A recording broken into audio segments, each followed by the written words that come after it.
মাইজ ভান্ডার পাক ভারত উপমহাদেশের সুফি সভ্যতার সুদীর্ঘ ঐতিহ্যের প্রবাহমান ধারায় ঊনবিংশ শতাব্দীর প্রথমার্ধে এই গ্রামে আত্মপ্রকাশ ঘটে এক মহান সুফি সাধকের। তার নাম সৈয়দ শাহ আহমদুল্লাহ মাইজ ভান্ডারী। জন্মস্থানের নামানুসারে তার নামের সঙ্গে যুক্ত হয়েছে মাইজ ভান্ডারী। আর তার প্রবর্তিত যুগান্তকারী দর্শন এবং তরিকা বাংলার মাটিতে উদ্ভূত এবং প্রচারিত একমাত্র তরিকা হিসেবে মাইজ ভান্ডারী তরিকা নামে পরিচিতি লাভ করেছে। এই মহান সুফি সাধককে কেন্দ্র করে গোড়াপত্তন হয় এক সুবিশাল আধ্যাত্মিক সাম্রাজ্যের, যার নাম মাইজ ভান্ডার দরবার শরীফ। আমাদের আজকের এই ভিডিওতে জানাবো মাইজ ভান্ডার দরবার শরীফের আধ্যাত্ম শরাফতের প্রতিষ্ঠাতা গাউসুল আজম হযরত মাওলানা শাহ সুফি সৈয়দ আহমদুল্লাহ মাইজ ভান্ডারীর জীবনী এবং নানা রকম অজানা রহস্যময় তথ্য। একই সাথে মাইজ ভান্ডারী সম্পর্কে চাঞ্চল্যকর সব তথ্য জানতে এই ভিডিওটি দেখতে থাকুন শেষ পর্যন্ত। গাউসুল আজম হযরত মাওলানা শাহ সুফি সৈয়দ আহমদুল্লাহ মাইজ ভান্ডারীর পূর্বপুরুষ সৈয়দ হামিদউদ্দিন গৌরী 1575 সালে ইসলাম প্রচারের লক্ষ্যে চট্টগ্রামে এসেছিলেন। তিনি পটিয়া থানার কাঞ্চননগরে বসতি স্থাপন করেন। তার এক পুত্র সন্তান সৈয়দ আব্দুল কাদের রহমাতুল্লাহ আলাই ফটিকছড়ি থানার আজিমনগরে ইমামতির দায়িত্ব নিয়ে বসতি স্থাপন করেন। তার প্রপৌত্র মাওলানা সৈয়দ মতিউল্লাহর পবিত্র ঔরসে 1826 সালে জোহরের সময় হযরত শাহ সুফি সৈয়দ আহমদুল্লাহ মাইজ ভান্ডারী জন্মগ্রহণ করেন। তার মাতার নাম সৈয়দ খায়রুন্নেসা বিবি আর তার পারিবারিক নাম ছিল সৈয়দ আহমদুল্লাহ। 4 বছর বয়সে গ্রাম্য মক্তবে তার শিক্ষা জীবন শুরু হয়েছিল। 1260 হিজরিতে তিনি উচ্চ শিক্ষার্থে কলকাতা গমন করেন। 1268 হিজরিতে তিনি শিক্ষা জীবন শেষ করে হিজরি 1269 সালে ব্রিটিশ শাসনাধীন অবিভক্ত ভারতের যশোর অঞ্চলের বিচার বিভাগীয় কাজী পদে যোগদান করেন এবং একই সঙ্গে মুনসিফি অধ্যয়ন শুরু করেন। পরবর্তীতে 1270 হিজরিতে কাজী পদে ইস্তফা দিয়ে তিনি কলিকাতায় মুন্সি আলী মাদ্রাসার প্রধান মোদারেস হিসেবে যোগদান করেন। পরবর্তী সময়ে মুনসিফি পরীক্ষায়ও তিনি প্রথম স্থান অধিকার করেছিলেন। আহমদুল্লাহ মাইজ ভান্ডারী হাদিস, তাফসির, ফিকহ, মান্তিক, হিকমত, বালাগাত, উসুল, আকায়েদ, ফিলসফা এবং ফারাইজ সহ যাবতীয় বিষয়ে অত্যন্ত অভিজ্ঞ ছিলেন। আরবি, উর্দু, বাংলা ভাষা ছাড়াও তিনি ফার্সি ভাষায় বিশেষ পারদর্শী ছিলেন। তৎকালীন সময় ওয়ারিজ এবং বক্তা হিসেবে তার নামডাক বিশেষভাবে ছড়িয়ে পড়ে। অল্প কিছুদিন পরে তিনি আধ্যাত্মিক জীবনযাপনে আত্মনিয়োগ করেন। তখন থেকে তিনি বাকি জীবন একজন সুফি সাধক হিসেবে অতিবাহিত করেন। বেলায়েত অর্জন আহমদুল্লাহ হযরত বরফির সৈয়দ আব্দুল কাদের জিলানী রহমাতুল্লাহ আলাইহির বংশধর এবং উক্ত তরিকার খেলাফতপ্রাপ্ত সৈয়দ আবু শাহমা মুহাম্মদ সালেহি আল কাদেরী লাহোরী রহমাতুল্লাহ আলাইহির নিকট থেকে বায়াত গ্রহণের মাধ্যমে বেলায়েত অর্জন করেন। পরবর্তীতে দেলওয়ার আলী পাকবাজ রহমাতুল্লাহ আলাইহির নিকট থেকে তিনি ইত্তেহাদি কুতুবিয়তের ক্ষমতা অর্জন করেন। দিনের বেলায় তিনি দ্বীনি শিক্ষাদান এবং রাতের বেলা ইবাদত এবং রেওয়াজের মাধ্যমে সময় কাটাতেন। এভাবে কঠোর সাধনার ফলে তিনি আধ্যাত্মিক জগতের সর্বোচ্চ বেলায়েত অর্জন করেছিলেন। আহমদুল্লাহ মাইজ ভান্ডারী তার জীবদ্দশায় তার সুফি তরিকার দীক্ষা সে সময় সমাজের মানুষের মাঝে ব্যাপকভাবে ছড়িয়ে দিতে বহু সুফি প্রতিনিধি বা খলিফা নিয়োগ করেন বলে জানা যায়। তার মাঝে 204 খলিফার নাম ইতিপূর্বেই বেশ কয়েকটি প্রিন্ট এবং ইলেকট্রনিক মিডিয়ায় প্রকাশিত হয়েছে। হযরত গাউসুল আজম মাইজ ভান্ডারী কলকাতা থেকে তার পীরের নির্দেশে 1857 সালে নিজ গ্রাম মাইজ ভান্ডারী ফিরে আসেন। কিছুদিনের মধ্যেই তার কামালিয়তের কথা চারিদিকে ছড়িয়ে পড়ে। ঐশী প্রেম পিপাসু সাধক এবং দোয়া প্রত্যাশী ফরিয়াদীদের ভিড়ে এই সাধকের পবিত্র বাসগৃহ বিশ্ব মানবতার এক কল্যাণের ধারক এবং এক উচ্চ মার্গীয় আধ্যাত্মিক দরবারে পরিণত হয়। গাউসুল আজম হযরত সৈয়দ আহমদুল্লাহ আল্লাহ প্রদত্ত ক্ষমতা বলে দুরারোগ্য রোগ থেকে মুক্তিদান, অভাব অনটন থেকে মুক্তিদান পূর্বক অর্থনৈতিক সাফল্য প্রদান, নিঃসন্তানকে সন্তান দান, হাকিমের উপর আধ্যাত্মিক প্রভাব বিস্তারের মাধ্যমে ফরিয়াদির সপক্ষে মোকদ্দমার রায় প্রদান, তার শুভ দৃষ্টিতে মৃত্যু কষ্ট লাঘব, মৃত্যুকালে ঈমান রক্ষা, সহায় সম্বলহীন হাজী সাহেবকে অলৌকিকভাবে গৃহে প্রত্যাবর্তনের সুযোগ করে দেয়া, হিংস্র বাঘের আক্রমণ থেকে ভক্তের ডাকে সাড়া দিয়ে তাকে উদ্ধার করা ছাড়াও হযরত কেবলার অসংখ্য কারামতের ঘটনা বিভিন্ন গ্রন্থে এবং লোকমুখে ব্যাপকভাবে প্রচারিত। হাটহাজারী ওহাবী মাদ্রাসা সংক্রান্ত একটি কারামতের কথাও ওহাবীরা বিভিন্নভাবে উল্লেখ করে থাকেন, কিন্তু তার সবচেয়ে বড় কারামত হল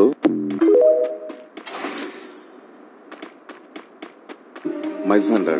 পাক ভারত উপমহাদেশের সুফি সভ্যতার সুদীর্ঘ ঐতিহ্যের প্রবাহমান ধারায় ঊনবিংশ শতাব্দীর প্রথমার্ধে এই গ্রামে আত্মপ্রকাশ ঘটে এক মহান সুফি সাধকের। তার নাম সৈয়দ শাহ আহমদুল্লাহ মাইজ ভান্ডারী।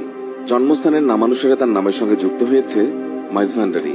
আর তার প্রবর্তিত যুগান্তকারী দর্শন এবং তরিকা বাংলার মাটিতে উদ্ভূত এবং প্রচারিত একমাত্র তরিকা হিসেবে মাইজ ভান্ডারী তরিকা নামে পরিচিতি লাভ করেছে। এই মহান সুফি সাধককে কেন্দ্র করে গোড়াপত্তন হয় এক সুবিশাল আধ্যাত্মিক সাম্রাজ্যের, যার নাম মাইজ ভান্ডার দরবার শরীফ। আমাদের আজকের এই ভিডিওতে জানাবো মাইজ ভান্ডার দরবার শরীফের আধ্যাত্ম শরাফতের প্রতিষ্ঠাতা গাউসুল আজম হযরত মাওলানা শাহ সুফি সৈয়দ আহমদুল্লাহ মাইজ ভান্ডারীর জীবনী এবং নানা রকম অজানা রহস্যময় তথ্য। একই সাথে মাইজ ভান্ডারী সম্পর্কে চাঞ্চল্যকর সব তথ্য জানতে এই ভিডিওটি দেখতে থাকুন শেষ পর্যন্ত। গাউসুল আজম হযরত মাওলানা শাহ সুফি সৈয়দ আহমদুল্লাহ মাইজ ভান্ডারীর পূর্বপুরুষ সৈয়দ হামিদউদ্দিন গৌরী 1575 সালে ইসলাম প্রচারের লক্ষ্যে চট্টগ্রামে এসেছিলেন। তিনি পটিয়া থানার কাঞ্চননগরে বসতি স্থাপন করেন। তার এক পুত্র সন্তান সৈয়দ আব্দুল কাদের রহমাতুল্লাহ আলাই ফটিকছড়ি থানার আজিমনগরে ইমামতির দায়িত্ব নিয়ে বসতি স্থাপন করেন। তার প্রপৌত্র মাওলানা সৈয়দ মতিউল্লাহর পবিত্র ঔরসে 1826 সালে জোহরের সময় হযরত শাহ সুফি সৈয়দ আহমদুল্লাহ মাইজ ভান্ডারী জন্মগ্রহণ করেন। তার মাতার নাম সৈয়দ খায়রুন্নেসা বিবি আর তার পারিবারিক নাম ছিল সৈয়দ আহমদুল্লাহ। 4 বছর বয়সে গ্রাম্য মক্তবে তার শিক্ষা জীবন শুরু হয়েছিল। 1260 হিজরিতে তিনি উচ্চ শিক্ষার্থে কলকাতা গমন করেন। 1268 হিজরিতে তিনি শিক্ষা জীবন শেষ করে হিজরি 1269 সালে ব্রিটিশ শাসনাধীন অবিভক্ত ভারতের যশোর অঞ্চলের বিচার বিভাগীয় কাজী পদে যোগদান করেন এবং একই সঙ্গে মুনসিফি অধ্যয়ন শুরু করেন। পরবর্তীতে 1270 হিজরিতে কাজী পদে ইস্তফা দিয়ে তিনি কলিকাতায় মুন্সি বোয়ালি মাদ্রাসার প্রধান মোদারেস হিসেবে যোগদান করেন। পরবর্তী সময়ে মুনসিফি পরীক্ষায়ও তিনি প্রথম স্থান অধিকার করেছিলেন। আহমদুল্লাহ মাইজ ভান্ডারী হাদিস, তাফসির, ফিকহ, মানতিক, বালাগাত, উসুল, আকায়েদ, ফিলসফা এবং ফারাইজ সহ যাবতীয় বিষয়ে অত্যন্ত অভিজ্ঞ ছিলেন। আরবি, উর্দু, বাংলা ভাষা ছাড়াও তিনি ফার্সি ভাষায় বিশেষ পারদর্শী ছিলেন। তৎকালীন সময় ওয়ারেজ এবং বক্তা হিসেবে তার নামডাক বিশেষভাবে ছড়িয়ে পড়ে। অল্প কিছুদিন পরে তিনি আধ্যাত্মিক জীবনযাপনে আত্মনিয়োগ করেন। তখন থেকে তিনি বাকি জীবন একজন সুফি সাধক হিসেবে অতিবাহিত করেন। আহমদুল্লাহ হযরত বড়পীর সৈয়দ আব্দুল কাদের জিলানী রহমাতুল্লাহ আলাইহির বংশধর এবং উক্ত তরিকার খেলাফত প্রাপ্ত সৈয়দ আবু শাহমা মুহাম্মদ সালেহি আল কাদেরী লাহোরী রহমাতুল্লাহ আলাইহির নিকট থেকে বায়াত গ্রহণের মাধ্যমে বেলায়েত অর্জন করেন। পরবর্তীতে দেলওয়ার আলী পাকবাজ রহমাতুল্লাহ আলাইহির নিকট থেকে তিনি ইত্তেহাদি কুতুবিয়তের ক্ষমতা অর্জন করেন। দিনের বেলায় তিনি দ্বীনি শিক্ষাদান এবং রাতের বেলা ইবাদত এবং রেওয়াজের মাধ্যমে সময় কাটাতেন। এভাবে কঠোর সাধনার ফলে তিনি আধ্যাত্মিক জগতের সর্বোচ্চ বেলায়েত অর্জন করেছিলেন।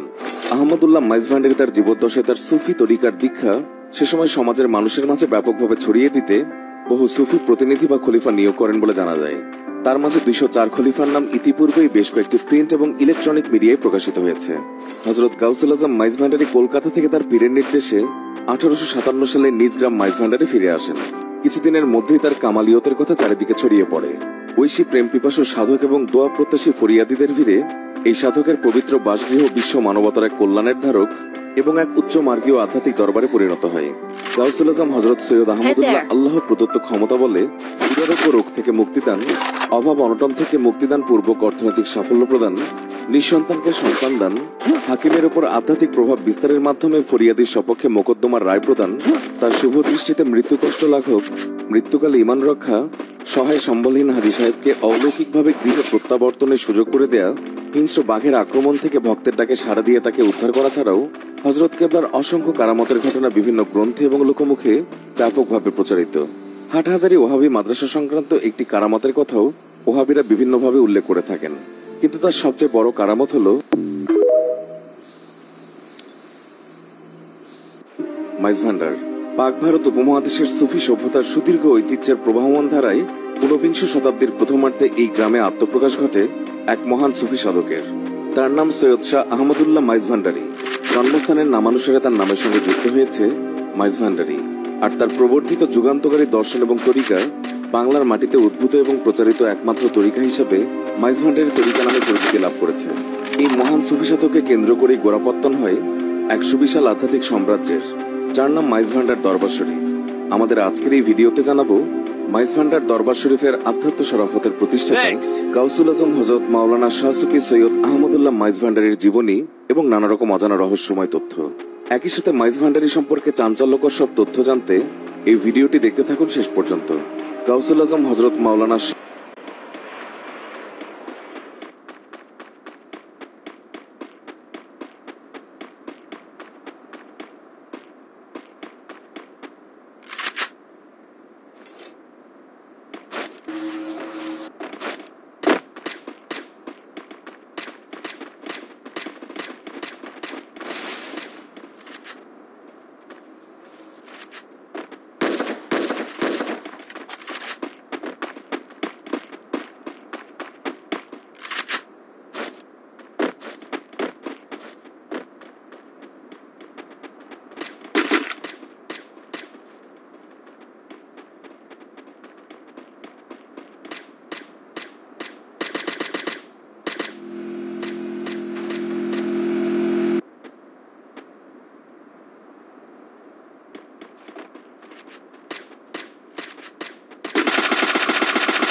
Thanks.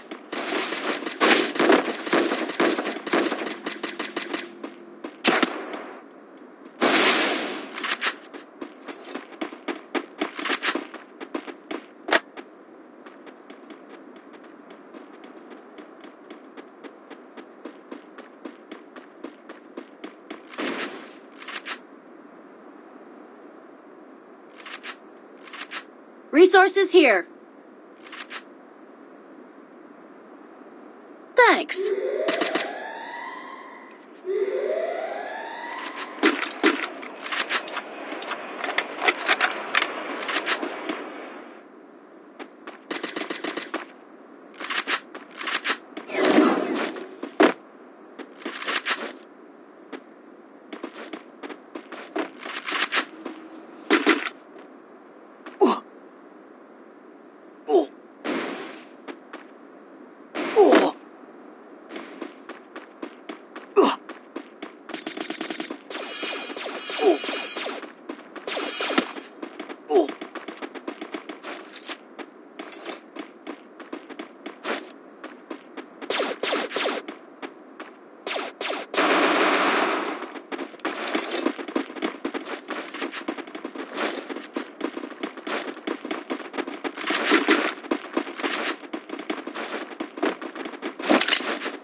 Thanks.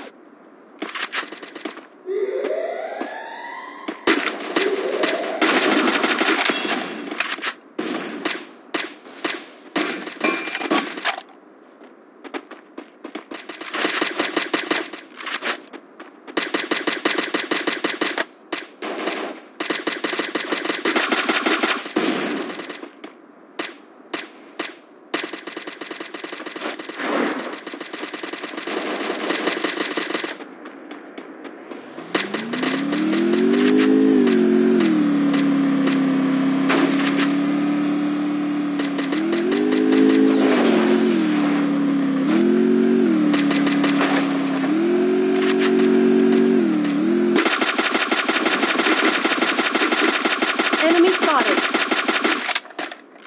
Enemy spotted. Help me.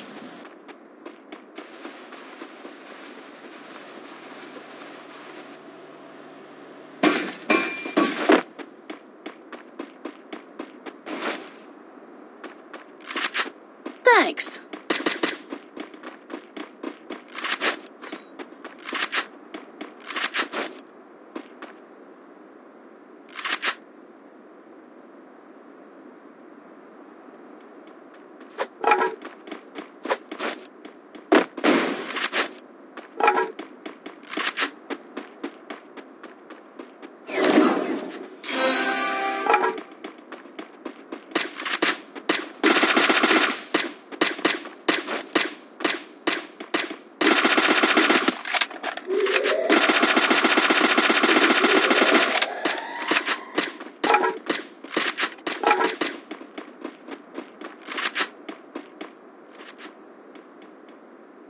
Resources here.